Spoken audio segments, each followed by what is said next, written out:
Magandang araw mga katokers, mga katokis, mga katoshis. Welcome na po sa ating panibagong vlog dito sa Talking Toshi TV. Yes! Ang agenda po natin ngayon mga kababayan, results po ng mga laro kanina o kagabi, o anumang oras dumarating ang programang ito sa inyong lugar. At mga susunod pa mga nalalabing laro dito sa 2024 PBA Philippine Cup. At syempre ang inyong pinakaabangang analysis, no? At mga scenarios na maaaring mangyari sa inyong mga favorite teams. Kung meron pa ba silang pag-asa makapasok sa playoffs o wala na. Ano magiging placing sila.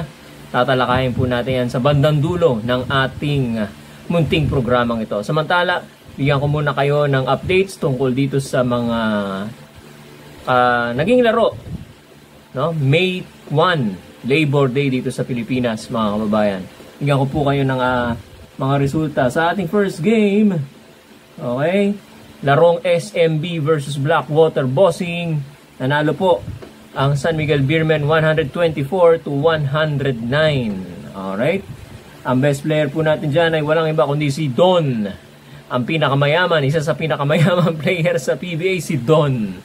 Don Celedonio. Don Trolliano.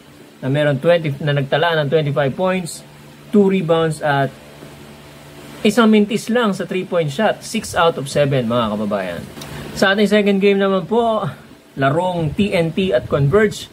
Nagpalakasan ng signal, ano? Mas malakas ang signal. Wow, nanalo. Sa pangalawang pagkakataon, ang Converge Fiber Xers laban dito sa TNT Tropang Giga. Final score natin, 107 to 103. Alright? At ang best player po natin dyan, walang iba kundi si Patrick Magdenberg. Magdenberg. Okay. Mali pa pronunciation. Magdenberg. Okay. 12 points, 2 rebounds, 5 out of 12 sa field. Alright. Yan po ang ating dalawang laro na latest, no? Na kakatapos lang mga kababayan. Okay. Puntahan tayo dito sa mga nalalabing schedules, no? Ng ating PBA Philippine Cup. Okay. Sa May 3. Okay. First game natin sa May 3. Chicken Templados versus Terra Firma Jeep. Pangalawang laro, NLEX Road Warriors Rain or Shine Elasto Painters. May 4, Sabado, Blackwater Bossing Phoenix Fuel Masters. Medyo hindi na siguro no bearing game na to. For pride lang ito, no? Itong laro ito. Okay. At sa Batangas City, Sabado pa rin, San Miguel Beermen versus Meralco Bolts. Sa linggo naman, Chicken Templados versus Magnolia Chicken Templados versus TNT Tropang Giga. At second game natin, kahuli-huli ang laro para sa eliminations, NLEX Road Warriors versus Barangay Ginebra San Miguel. Okay. Puntahan tayo sa ating updated team standings. Ito na po, mga kababayan. As of May 2, okay? May 2, 2024. Alright. San Miguel, wala pa rin talo. Undefeated pa rin, 10-0. Okay. Ang Barangay Ginebra with 7-3. NLEX Road Warriors, 5-4. Ganon din ang Magnolia, 5-4. TNT Tropang Giga, Rain or Shine Elasto Painters, Terra Firma Jeep, Meralco Bolts. Lahat sila mayroong pare-parehong 5-5 record. Samantalang itong Northport 5-6, ang Blackwater at ang Phoenix 3-7 pareho, at ang Converge 2-9. Okay, bigyan ko po kayo ng idea kung ano mga maaaring senaryo sa mangyari dito, no? Magmula ngayon hanggang sa linggo na po ito. Maliban na lang kasi kung may mga tablahan pa po, maglalabas po tayo ng panibagong analysis video tungkol dito sa mga scenarios, dahil baka magkatablahan hanggang linggo, kasi hanggang sa kaduluduluhan, hanggang sa huling laro, hindi pa natin nalalaman yung mga placings, ano? O kung sino man ang papasok, o may playoff po ba tayo for the last spot or 8th place, no? So, tututukan po natin ito. Pero for the meantime, ito yung mga possible na mga scenarios kasi hindi pa naman nangyayari mga laro. Pero possible scenarios na maaaring kaharapin ng mga teams ayon sa ating current team standings. Okay. I-grupo natin yung ating team standings. Pabayaan na natin San Miguel dahil malagwa na sila. 10-0. Wala na makakatalo dyan sa kartada nilang yan. Sila na ang sure na first seed. Sila na nakakuha ng unang twice to beat advantage. Ang pinagagawa na lang ngayon is yung second spot. Yung second team na makakakuha ng twice to beat advantage. Okay? Ang Barangay Ginebra dyan, 7-3. Ang senaryo natin dyan para sa Ginebra, okay? Ito yon, Kapag nanalo ang Ginebra sa, ano ba ang kalaban ng Ginebra? NLEX. Okay? Susunod na laro nila, NLEX, Ginebra. Pag nanalo ang Ginebra, sila na, sure na, ang kanilang second seed. Ay, second place na sila, sure na wala na makakatalo at sila na makakakuha ng pangalawang twice to beat advantage. Okay? So, pag nanalo na sila sa NLEX, sila na ang second place. Pag natalo sila ngayon, medyo magtatrabaho ng konti ang quotient system para dito sa Barangay Ginebra. Kung sino man na makakatabla niya kasi, maaari kasi siyang tumabla, or maaaring tumabla sa kanya, ang Magnolia at saka NLEX na nasa ilalim ng standings na ang kanyang standings ngayon ay 5-4. Kasi kung alam ba, matatalo ang Ginebra 7-4, kaya pang abutan yung 5 ng 5-4 yung 7-4. Okay? Basta mananalo yung Magnolia at saka NLEX sa kanilang huling laro, pwede pang tablahin. O matabla, maitabla sa 7-4. Silang tatlo, pwedeng may possibility na tatlo silang magtabla-tabla sa second place. In that case, quotient system ang ating paiiralin. Yan, okay? So, yan ang senaryo para sa Barangay Ginebra. Alright. Ngayon, doon naman sa Magnolia at saka sa NLEX. Ang Magnolia at saka NLEX, lahat ng possibilities pwede nilang kunin. Pwede silang umangat sa second place, may pag-asa pa kasi sila sa twice to beat. Pwede rin naman silang pang best of 3. Medyo nasa gitna yun, okay na rin. At least may laban. Pwede rin naman silang malaglag dun sa baba, pang 8th place. Depende sa quotient system na lalabas sa computation. Okay? So ano-ano yung mga scenarios para dyan sa Magnolia at saka sa NLEX. Pag nanalo ang Magnolia at saka inaipanalo nila yung huling dalawang laro nila, may pag-asa pa silang dalawa para maka-second place, para makuha nila yung twice to beat advantage. Of course, isa lang yung makakakuha ng twice to beat advantage, yung second place. Pero ang binabanggit ko rito is may pag-asa silang makakuha ng twice to beat advantage. Depende kung halimbawa tabla silang tatlo, Ginebra, Magnolia, NLEX, katulad ng NLEX, katulad ng banggit ko na kanina, pwede silang magtabla silang tatlo. Pagbabatayan na lang natin para ma-break yung tie kung sino yung pinakamalaki at pinakamataas na quotient. Okay, yung superior quotient, siya yung magiging second place. Okay, at yung dalawang susunod, pang third, pang fourth place. Okay, hindi naman mawawala. Bababa lang sa third and fourth place. Wala na silang pag-asa sa twice to beat advantage. Pero pasok pa rin sila sa quarterfinals. Okay? Pag nanalo naman ang Magnolia at saka NLEX, isa out of the two. Kasi dalawa lang ang laro eh. Isa lang doon. Okay? So magiging record nila 6-5. Okay? Hindi na nila makukuha syempre pagka sila ay natalo ng isang beses. Pag sila ay nanalo lang ng isang beses. O kung ano man ang gusto nyong paraan ng pagsabi. Pag isa lang na ipanalo nila, kung isa ang natalo sila ng isa lang, wala na po silang pag-asa sa second place or sa twice to beat advantage kasi magiging 6-5 na ang record nila. Hindi na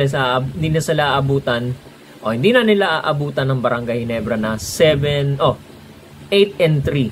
Magiging 8 and 3 yun. Okay? So, 6 and 5 sila.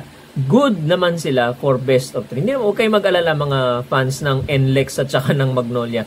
Bababa lang sila sa 3rd and 4th place.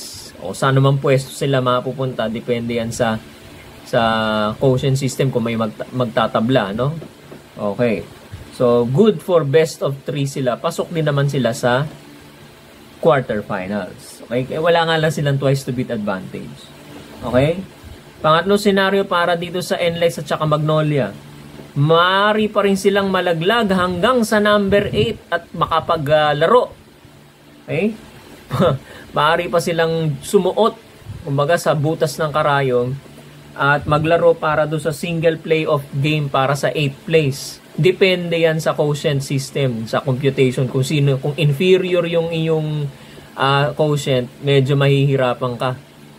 Okay? So, warning dito sa Magnolia and NLEX, kailangan maipanalo nila at least yung isa para makapasok sa quarterfinals. Okay? Yung 5 and 6 kasi na record, delikado pa rin yan eh. Pwede pa rin matanggal, pwedeng pumasok, pwedeng matanggal, depende nga sa quotient na lalabas sa computation. Okay? So, hindi magandang senaryo to para sa Magnolia at saka sa NLEX yung matatalo silang 2 beses.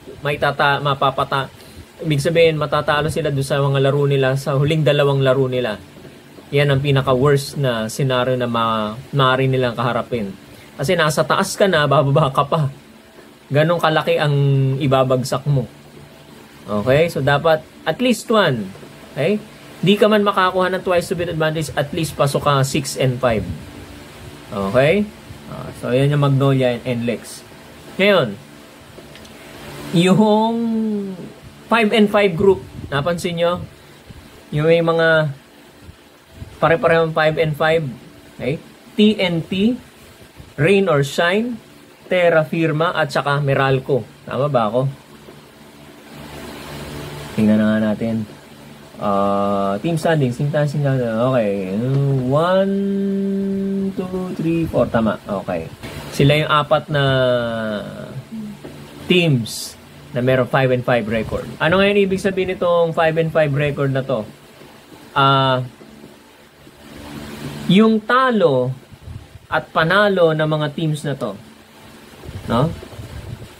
Including wala na palang laro yung Northport. Pero ang Northport nag-aabang na lang kasi yung Northport 5 and 6 natapos, ano? Natapos yung campaign nila 5 and 6. So sila nag-aabang na lang kung sino yung maaari nilang makatabla sa 5 and 6. Okay? Bakit? Etong mga laro ng TNT, Ross, Terra Firma, Jeep at saka Meralco, no? Magre-resulta yan sa movement, okay, ng mga teams sila mismo. Maaaring yung iba dyan aangat sa 6 and 5, yung iba dyan bababa sa 5 and 6. Okay? Makakasama ng Northport. Yung mananalo ng mga teams ng 6 and 5, okay, medyo komportable na sila. Pasok na sila sa quarterfinals. Okay? Medyo ligtas na ng konti. Okay? Yung matatalo, medyo aabangan pa nila yung computation ng quotient kung inferior ba o superior o kung saan man sila mapupunta. Kasi yung 5 and 6, usually ang dinadaan ng placings yan, number 7, number 8, number 9. Yan. Okay? So, kasama dyan, warning kasama dyan ng Magnolia at saka NLEX. May posibilidad na bumaba sila dyan sa 5 and 6. Okay? So, masalimuot ang pwede pang mangyari. Maraming teams ang pwede mag 5 and 6. Magkatablahan sa 5 and 6. At yung aangat naman, mananalo dito sa mga nalalabing laro ng mga 5 and 5 group, medyo magiging komportable na 6 and 5. Okay? Kung may tablahan man, quotient lang, hindi na playoff game, ano? Yan. Okay. Ayan, katulad nakikita nyo sa inyong screen, posible na magtabla silang lahat sa 5 and 6 record. Paano po kung may 5 and 6 record, lahat silang 4, 5 and 6, hindi, lahat silang 5. Okay? Paano po? In this case, rankings based sa superiority or inferiority ng quotient ng team ang gagamitin para malaman ang final placings and kung sino ang maglalaro ng single playoff for 8th place. So, quotient system ang gagamitin dyan. Okay? Kung sino yung pinakamababa, halimbawa dyan sa tablahan na yan, 5 and 6 lahat. Kung sino ang pinakamababang quotient dyan. Okay? Siya yung, at saka yung, kumbaga, sino yung babagsak sa number 8, saka sa number 9, natabla sila. Okay? Sila yung maglalaro sa playoff for the final spot sa number 8. Okay? Yung mga matataas ang quotient, pasok na yun sa playoffs, sa quarterfinals. No? Yung mahuhuling dalawa, kasi 5 sila no? Yung huling dalawa, yung number 8 tsaka yung number 9 na sumasabit-sabit, tabla sila doon, paglalaroan nila yung last place. Okay? Kung sino man yun. Ano? Okay? Depende yan sa lalabas sa computation ng quotient system natin. Okay? Yan. Alright. So, yan po mga scenarios po natin mga kababayan. No? May pag-asa po ba ang Blackwater, Phoenix at saka Converge? Wala na po sila, out of contention na po sila. Okay? Dahil ang Blackwater, Phoenix at saka Converge, masyado na po maraming talo sila. 7 yung talo nung dalawa, nung Phoenix at saka Blackwater. Ang Converge naman siyam na. Nauna nang na-exit ang Converge, ano? Mga kababayan. Masasabi natin mga kababayan, mga ka-PBA, ang mga naglalaman na lang dito sa pwestuhan is siyam na teams. Yung isa dun sa siyam malalaglag. Okay? Yan. Hindi pa natin alam kung sino. Hanggang sa dulo yan makikita natin. Okay? So, San Miguel, Ginebra, NLEX, Magnolia, Tropang, Giga, Rain or Shine, Terra Firma, Meralco, Northport. Okay? Yan. So, kung meron kayong mga tanong, mga kababayan, lagay nyo lang po sa comment section, sasagutin po natin yan. Okay? To the best of our ability, sasagutin po natin yan. Lagay nyo lang po sa comment section ang inyong mga katanungan para dito sa ating munting analysis na ito. Hanggang dito na lamang po mga kababayan ang ating munting programa. At hanggang sa susunod po nating panibagong vlog, pag-analyze at pag-komentaryo sa iba't ibang issue ng lipunan. Kasama na po ang Philippine Sports at Philippine Basketball. Maraming salamat po sa inyong pagtutok at huwag niyo po kalimutan na mag-subscribe sa ating YouTube channel, Talking Toshi TV, at i-follow niyo na rin po ang ating Facebook page, Talking Toshi TV. Maraming salamat po. Paalam po, pansamantala. Maraming salamat po. Bye-bye.